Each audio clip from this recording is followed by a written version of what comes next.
Press वार्ता जो आज हम रखे हैं, इसका उद्देश्य मतलब जो है आज का वार्ता करने का हम लोग का विषय सब्जेक्ट वो है कि हम समाजवादी पार्टी के प्रदेश अध्यक्ष हैं और मैं प्रदेश महासचिव हूँ प्रदेश का, और ये हमारी मुँह बोली बहन है। तो 2014 से ही इनके ऊपर काफ़ी अत्याचार किया जा रहा है, जिसको ये अकेली शख्स जो हैं महिला हैं ये झेल रही हैं, और इनके साथ हर चीज़ के बाद पैसा भी लगा, वक्त भी लगा, बीमारी भी 10 इनको हो गया।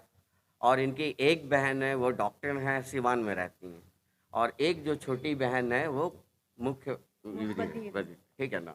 बाकी इनके 2 बच्चे हैं आए हुए हैं, इनके हस्बैंड भी जॉब करते हैं, बाहर रहते हैं। अकेली औरत के साथ बहुत ज़्यादा अन्याय हो रहा है, इवन की आर्म्स तक यूज़ भी किया गया इनसे कुछ लिखवाने के लिए। तो ये बात जब हमको पता चला, हम मतलब ये नहीं बताती थी, मैं रहता भी नहीं हूँ, इधर उधर थोड़ा मैं रहता हूँ।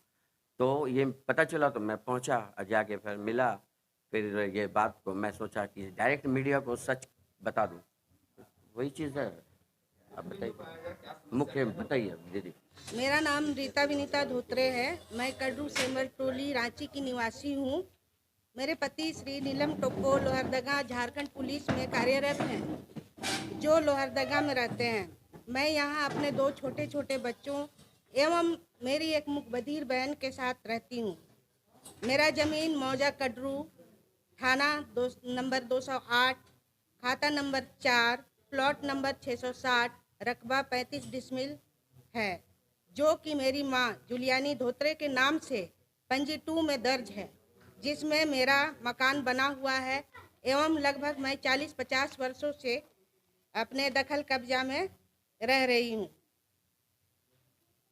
इसके बावजूद मेरे पिताजी के मरने के बाद 2009 ईस्वी से श्री देव कुमार प्रधान कड्रू निवासी इनके द्वारा दोनों वकील पुत्रों अमरेंद्र एवं शिवेंद्र प्रधान के द्वारा विगत कुछ वर्षों से रास्ता के लिए दबाव बनाया जा रहा था। देव कुमार प्रधान का जमीन मेरे जमीन के उत्तर दिशा में अवस्थित है, जिसमें पहुंचने का कोई रास्ता भी नहीं है। 2014 ईस्वी में मनगढ़ंत कानूनी दांव पेच लगाकर एवं माननीय न्यायालय को धोखे में रखकर न्यायालय कार्यपालक दंडाधिकारी सदर रांची में वाद संख्या 143/2014 धारा 147 द प्र के तहत से मुकदमा दर्ज कर अमरेंद्र एवं शिवेंद्र प्रधान वकील होने के कारण अपनी पहुंच पकड़ के माध्यम से केस का फैसला अपने पक्ष में करवा लिया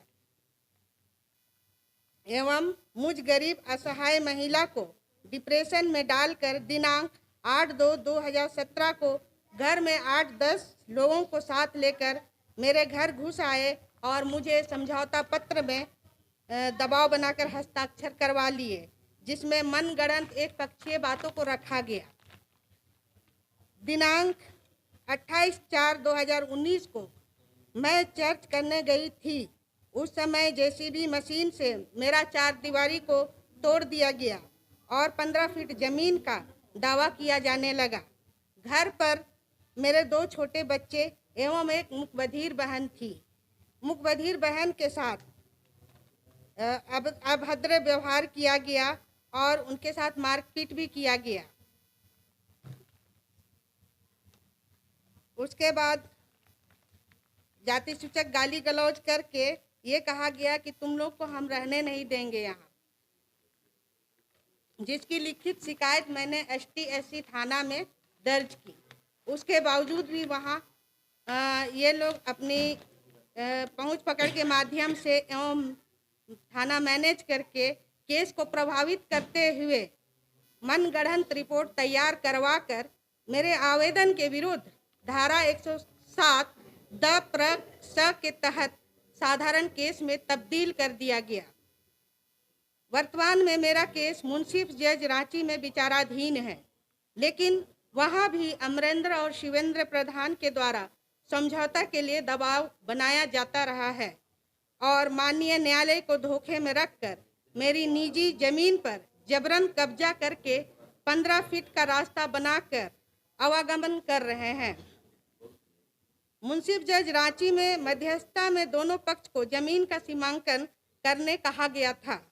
मैं 2019 से अंचल कार्यालय को कई बार सीमांकन के लिए आवेदन दी थी, परंतु अंचल कार्यालय में भी ये लोग मैनेज करके सीमांकन नहीं होने दिया। फिर भी मैं सीमांकन के लिए अंचल कार्यालय एवं उच्च अधिकारियों पदाधिकारियों के पास आवेदन देती रही और दिनांक 4/12/2021 को सीओ के द्वारा बड़ी मुश्किल से सीमांकन करवाई और मैं अपनी जमीन का तुरंत घेराबंदी कर दी। उसके बाद विपक्षियों द्वारा माननीय उच्च न्यायालय में केस दर्ज करके अरगोड़ा थाना रांची के द्वारा दिनांक 6/12/2021 को संध्या 7 बजे मुझे नोटिस भिजवाया गया और मुझे रात होने की वजह से अपने पक्ष में वकील रखने का मौका नहीं मिला और दूसरे दिन सुबह दिनांक 7/12/2021 10:30 बजे बिना वकील का अकेले हाजिरी देना पड़ा। कोर्ट में जज साहब को मैं रिक्वेस्ट करती रही कि मुझे समय के अभाव, फिर भी जज साहब ने बिना इन्वेस्टिगेशन कराए एक तरफा डिसीजन देकर दीवार तोड़वाने का आदेश दे दिया। अमरेंद्र और शिवेंद्र प्रधान के प्रति अनेकों बार थाना एवं उच्च अधिकारी एवं पदाधिकारियों को इनकी लिखित शिकायत दी, परंतु अब तक विभिन्न न्यायालयों से मेरे पक्ष में कोई विशेष आदेश नहीं हुआ, जबकि मैं अपने जमीन में वैध मालकिन हूँ। मेरे माता पिता की मृत्यु के पश्चात इन सारी घटनाओं से मुझे अमरेंद्र एवं शिवेंद्र प्रधान के धमकी से सत्य प्रतीत होता है कि ऐसे में मुझे न्याय पाने की उम्मीद कम होती दिख रही है। इनके अनुचित व्यवहार पर अंकुश लगाने की कोई कार्रवाई नहीं की गई तो मुझ बेसहारा महिला को कभी भी न्याय नहीं मिलेगा तथा इन लोगों के द्वारा मेरे एवं मेरे परिवार के सदस्यों के प्रति भविष्य में अनहोनी घटना को अंजाम देने का मुझे आशंका बना हुआ है। इसके खिलाफ हम थाना में गए, हर जगह गए, लेकिन हमको कहीं से उचित न्याय नहीं मिला। ये केस 2014 से चल रहा है। ये अभी न्यायालय में है मामला, मुंसिफ जज में ये मामला चल रहा है। एसडीओ कोर्ट में तो वो अपना पक्ष में करवा लिया। ये मुख्यमंत्री ने आश्वासन दिया था कि कार्रवाई करवाएंगे, परंतु उन्होंने कोई कार्रवाई अभी तक नहीं की। कौन सा मामला है? जमीन का मामला तो अब 7-8 साल तो हो ही गया। अपना परिचय दे। मेरा नाम रीता विनीता धोत्रे है। मैं कटरू सेंबर टोली रांची की निवासी हूँ। कटरू में 35 डिसमिल जमीन है, जिसमें अमरेंद्र प्रधान और शिवेंद्र प्रधान के द्वारा उसके बीच से 15 फीट का रास्ता निकाल लिया गया है और उनके जमीन में जाने के लिए किसी प्रकार का रोड नहीं है। वो नक्शा में भी कहीं नहीं दर्शाया गया है, लेकिन वो अपने वकालत का गलत उपयोग करके मनगढ़ंत कहानी रच के मुझ पर केस किया और अपने पक्ष में फैसला करवा लिया। खाता नंबर 4 प्लॉट नंबर 660 रकबा 35 दिया जाता रहा है कि हम लोग तुम लोग को यहाँ रहने नहीं देंगे। हाँ नहीं, मेरे घर में कुछ वो हस्ताक्षर जो समझौता पत्र में वो रास्ता के लिए लोग हस्ताक्षर करवाया।